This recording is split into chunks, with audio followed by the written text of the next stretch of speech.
कुम्मन दास जी की गोद में ठाकुर जी खेल रहे थे। कुम्मन दास जी अपना तिलक लगा रहे, स्वरूप बना रहे और आरसी लेके ठाकुर जी खड़े। अच्छा, आरसी नहीं थी, क्या था? कुम्मन दास जी के यहाँ तो आरसी थी नहीं।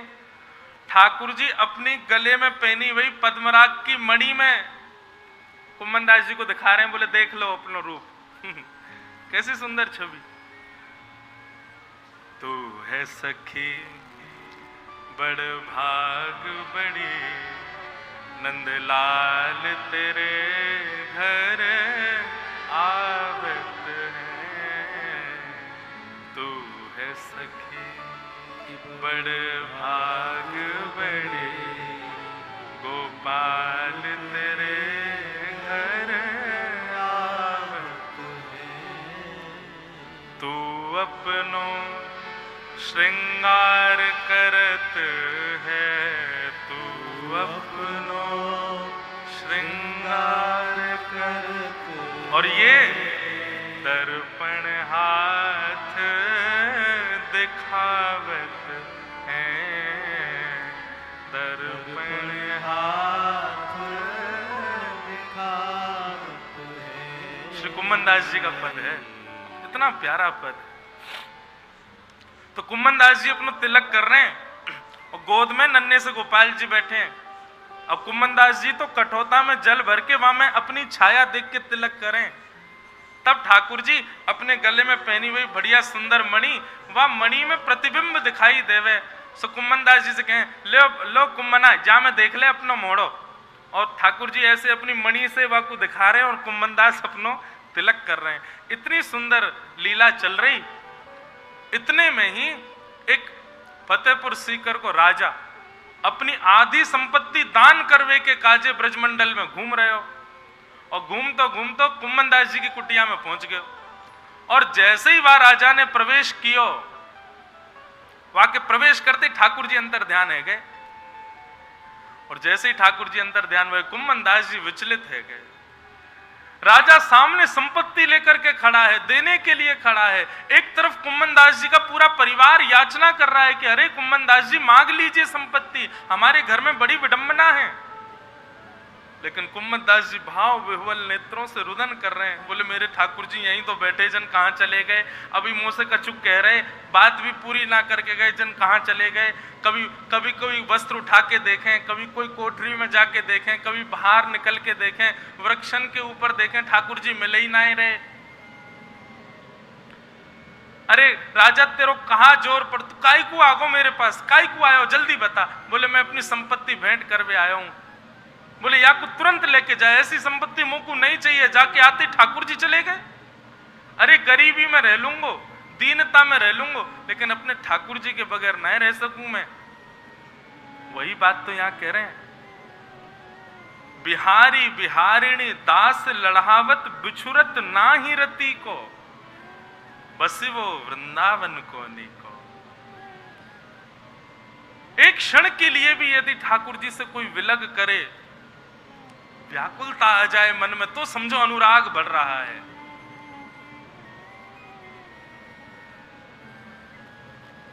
वृंदावन को नीको, बस वो वृंदावन को।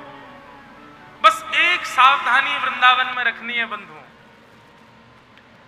कभी भी कोई वैष्णव की, कोई ब्रजवासी की, ब्रज की कोई भी संपत्ति की, ये ब्रजवासी सामान्य मानव नहीं है, ये संपत्ति है वृंदावन की। ये किशोरी जी की, ठाकुर जी की निज संपत्ति है। ये कैसे वो सही, ये कितनों कैसे वो बोल जाएं, कैसे वो चल जाएं, आपको इनमें दोष नहीं देखना है। बस इस अपराध से सदा बचे रहो। कभी कोई मत, और कई बार ऐसा होता आप दोष नहीं देख रहे, पर जिस सभा में आप बैठे हो वहां कई लोग निंदा स्तुति कर रहे हैं, तो क्या करें? अब सुनना तो पड़ेगा, बैठे हैं वहां पर, बैठे बैठे सुन लो, नेत्र नीचे बंद करके और नीचे नजर करके सुन लो। अब बोलेंगे तो फिर विवाद हो जाएगा, विवाद से भी बचना है। बस सुनते सुनते उसको अस्वीकार करो हृदय से कि नहीं, ऐसा नहीं है, ये जो बोल रहे हैं इनकी बात है, पर मुझे ऐसा स्वीकार नहीं है। कोई गोस्वामी, कोई ब्रजवासी, कोई वृंदावन को रहवे वारो ऐसो है ही ना है। सब अच्छे हैं भैया, सब किशोरी जी के हैं, सब लाडली जी के हैं, और कुछ नहीं तो हमसे तो श्रेष्ठ ही हैं, हमसे तो बढ़िया ही है। ये भाव सदा मन में रखो। कभी भी किसी ब्रजवासी का, किसी वैष्णव का अपराध मत करना। और आजकल बंधुओं एक काम होता है कि आप कर्मणा अपराध नहीं कर रहे हो, लेकिन मनसा अपराध आपसे बन जाता है। आप क्रिया में कुछ गलत नहीं बोल रहे हो, क्रिया में कुछ गलत नहीं करो, लेकिन मन में कई बार आ जाता है। ये थोड़े से विचित्र हैं, ये मनसा अपराध हो गया। ये भी वृंदावन के रस को बढ़ाने में एक बाधा है।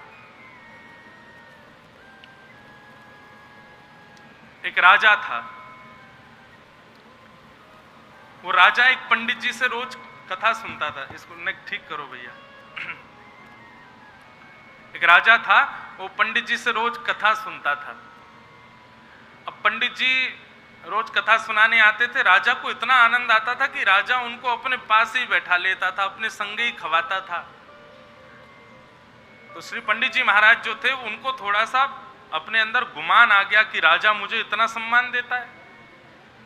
उन्होंने क्या किया कि राजा को छोड़ उसके पूरी सभा में जितने भी लोग थे, नेक नेक यहां ध्यान रखे करो कभी कभी है, बस और कुछ नहीं। तो राजा, मैं क्या बता रहा था भूल गया। तो पंडित जी राजा के यहाँ कथा सुनाने जाते थे, तो राजा उनको इतना सम्मान देता था कि श्री पंडित जी महाराज को लगा कि हमारे तो सर्वस्व हम इसके हो गए हैं। तो राजा के जो सेनापति थे, महामंत्री थे, और राजा के यहाँ रहने वाले जितने भी लोग थे, उनको घास ही नहीं डालते थे। वो लोग उनको प्रणाम भी करते थे। तो पंडित जी ऐसे चलते थे, बोले ये क्या मेरे सामने मुझको क्या प्रणाम करते, मेरा तो संबंध राजा से है। नीचे रहवे वाले राजा के जितने भी लोग हैं, बोले या पंडित को बड़ा अभिमान है गया अपने ऊपर है, राजा ने बहुत ज्यादा या को स्थान दे दिया, अब हमको तो आदमी ना समझे। तो एक दिन क्या किया, सारे सैनिकों ने मिलकर के ऐसी मंत्रणा, ऐसी योजना बनाई, पंडित जी को भीतर आने ही नहीं दिया, बाहर ही रोक दिया।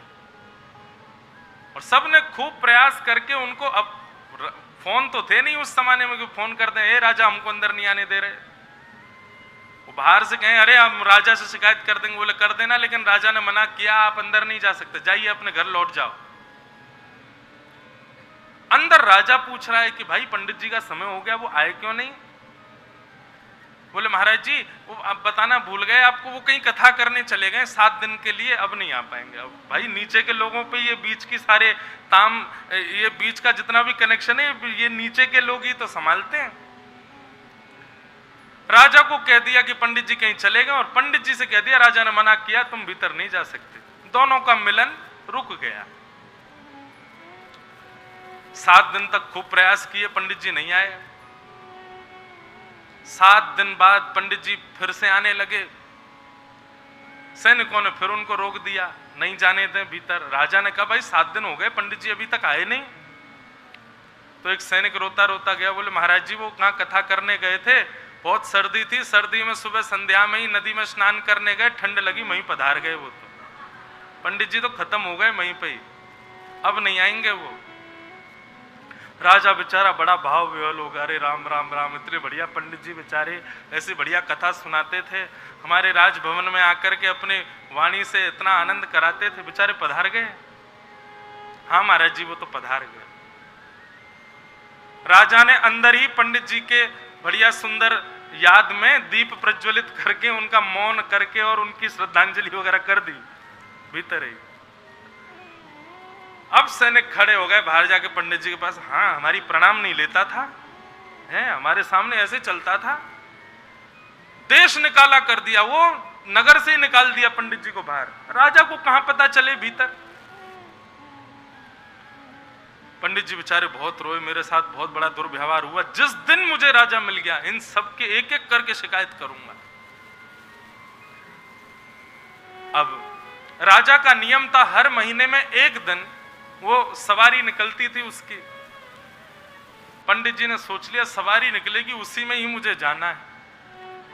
सैनिकों को भी पता था कि कल सवारी निकलने वाली है और कल ये पंडित आएगा ही आएगा, और कहीं ये राजा के सामने आ गया, उसने हमारी शिकायत कर दी तो राजा तो सूली पर चढ़ाएगा सीधे।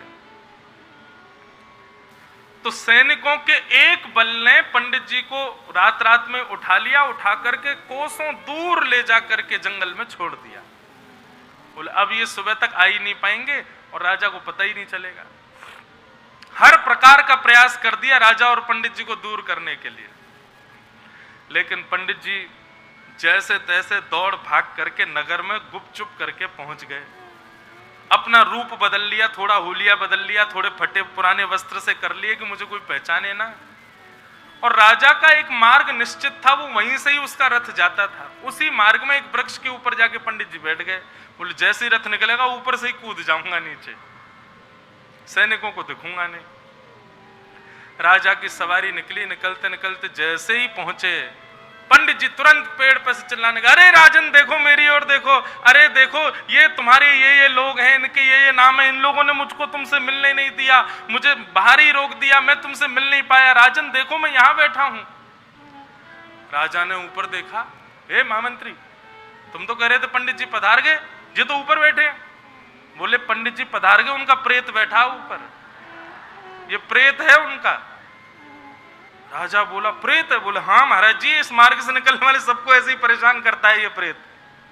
राजा बोला जल्दी मेरा रथ भगाओ, कहीं इसकी छाया हमारे ऊपर नहीं पड़ जाए। पंडित जी चिल्लाते रह गए और राजा वहां से रथ लेके चले गए। हमारे ब्रज के रसिक संत इस उदाहरण को देते हुए कहते हैं, राजा हैं हमारे वृंदावन बिहारी लाल और पंडित जी हैं हम आप सब लोग, और ये जितने भी सेनापति सैनिक और ये राजा के आसपास रहने ये सब हैं ब्रजवासी। कहीं इन लोगों से तुमने अपनो तारतम्य बिगाड़ लियो तो बिहारी जी की वीवीआईपी एंट्री करवे वाले भी सबसे दूर रह जाएंगे बिहारी जी से। तो यदि बिहारी जी के सामीप्य में रहना है तो भैया ब्रजवासी इनको मनाते चलो, ब्रजवासी इनको प्रणाम करते चलो, उनसे क्षमा मांगते चलो।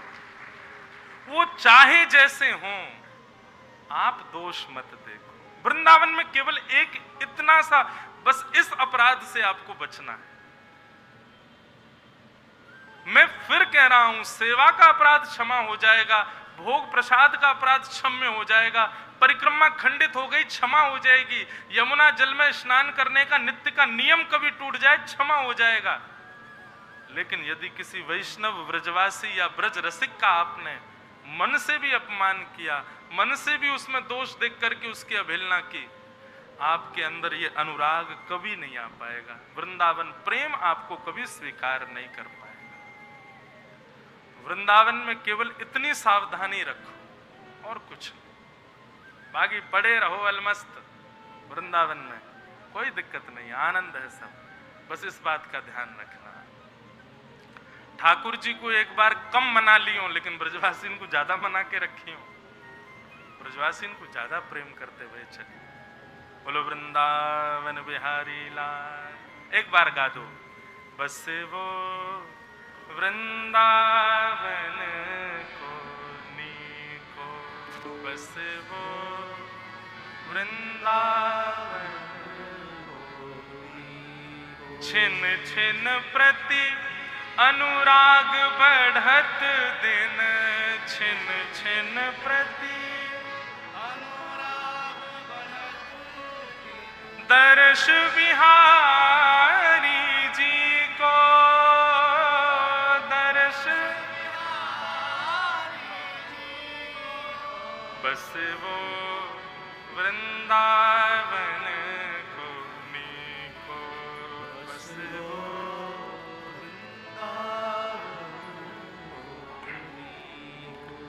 नैन श्रवण रसना रस अचवत, नैन श्रवण अंग संग प्यारी पी को, अंग संग प्यारी पी को। बस वो वृंदावन को नीको, बस वो वृंदावन को नीको। श्री बिहारी बिहारिणी दास लढ़ावत, बिहारी बिहारिणी बिछुरत नाही रति को, बिछुड़त बस वो श्री वृंदावन को नीको, बस वो श्री वृंदावन को नीको। बोलो वृंदावन धाम